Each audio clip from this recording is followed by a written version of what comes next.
On my channel. Good morning friends. मैं जो बच्चों ने नाश्ता कर लिया है, मैं दलिया खा रही हूँ। मेरे हस्बैंड चले गए हैं, विशु पढ़ रहे हैं, पुच्चू नाश्ता खाते हुए टीवी देख रहे हैं। तो फिर और आज चाची नहीं आई है। घर में बहुत सारे बर्तन पड़े हुए हैं रात के, अभी सुबह के भी। अभी अब मैं और बर्तन निकाल लूँगी, फिर इकट्ठा बर्तन धो लूँगी। फिर दोस्तों फिर उसके बाद मैं मिलती हूँ, फिर बताती हूँ मैं क्या करूँगी। Good evening friends. देखिए कोहरा कितना छाया हुआ है, और ये जो भैया हैं प्रेस करने वाले, शायद ये जा रहे हैं अपना सब सफाई वफाई कुछ कर रहे हैं। और देखिए बिल्कुल इतना कोहरा आज दिन भर ऐसे ही रहा है। रात में बारिश हुई है ना, बेकार मौसम। मेरे कपड़े अभी तक सूखे नहीं हैं, देखिए वो जो पड़े हुए हैं। और दूसरी बात, उस दिन कल और उस दिन शकरकंद वो जो है था शकर चतुर्थी था। Good evening friends. देखिए वो सामने जो घर है कितना अच्छा लग रहा है, खूबसूरत घर है। और वहाँ आप लोगों को दिख रहा होगा कि वो टीवी खुली हुई है, वो लोग टीवी देख रहे हैं ना। अच्छी व्यू है यहाँ का। और सामने जो है अभी ये जो प्रेस लगाते हैं भैया, वो अपना पता नहीं क्या कुछ फेंक वेक के गए हैं इधर से। अब वो अपना घर जाने की तैयारी कर रहे हैं। तो लड़की जो है वो बहुत प्यारी सी क्यूट सी है, वो मेरे पास आती है। आजकल तो जाड़े की वजह से लोग बच्चे आते नहीं हैं। ये सब बच्चे यहाँ के मेरे पास आते हैं। मेरे पास फ़िश थी, और फ़िश से मिट्टू से इन लोगों से मिलने के लिए उसमें छोटे छोटे बच्चे बहुत आते थे।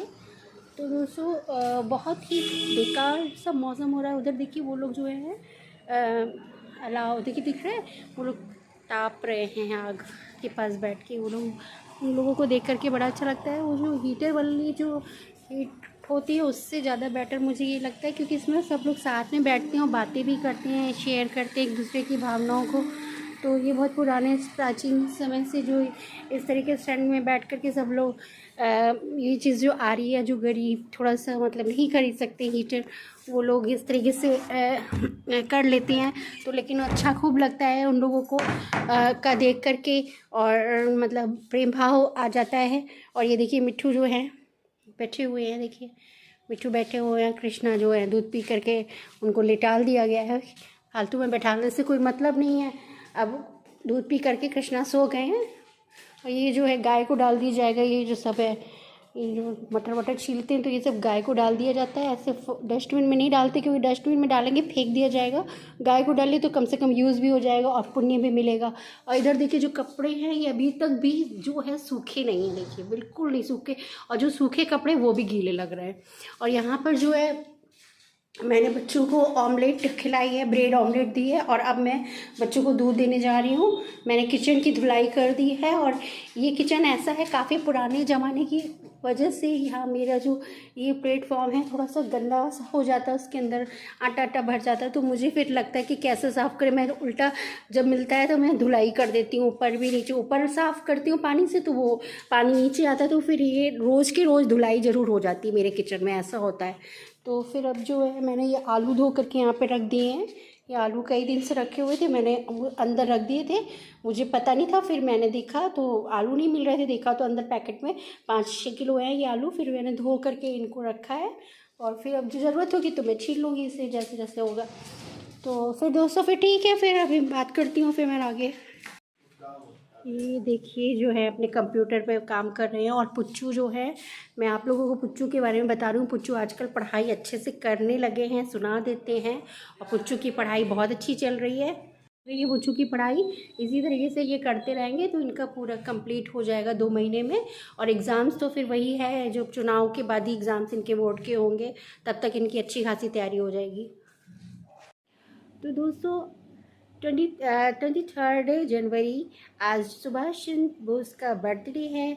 आज हम लोग उनको याद करते हैं और उनकी बात को याद करते हैं। एक एक शब्द उनके इतने ही पावरफुल थे। जो आज देश बन गया है वो उन्होंने उस समय सोचा था जब आज़ादी नहीं हुई थी। ये सपना ये उनका था।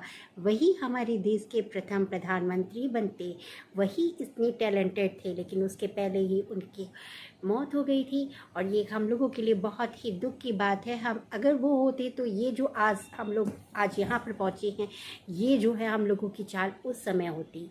आज हम लोग इससे तिगुनी तेज़ी से हम लोगों का डेवलपमेंट हमारे देश का होता, और आज हमारा देश जो है विकासशील देश नहीं होता, फुली डेवलप्ड कंट्री के रूप में यहाँ पर खड़ा होता।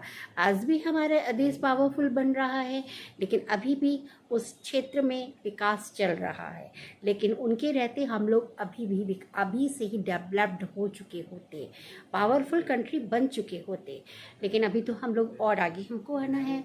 तो दोस्तों, हम लोग उनका जो ये स्लोगन था, तुम मुझे खून दो मैं तुम्हें आज़ादी दिलाऊंगा, इतना पावरफुल, जिसमें लड़के ही नहीं लड़कियों ने और यहाँ तक कि जो विडो थी, जो जिनके पति ख़त्म हो गए थे, वो सब सेनाओं में शामिल उन्होंने किया। उस ज़माने में उन्होंने जो है लड़कियों की एजुकेशन, जो आज हम लोग कहते हैं कि लड़की बढ़ाओ लड़की पढ़ाओ का जो आज स्लोगन चल रहा है, ये उन्होंने उस ज़माने में दिया था।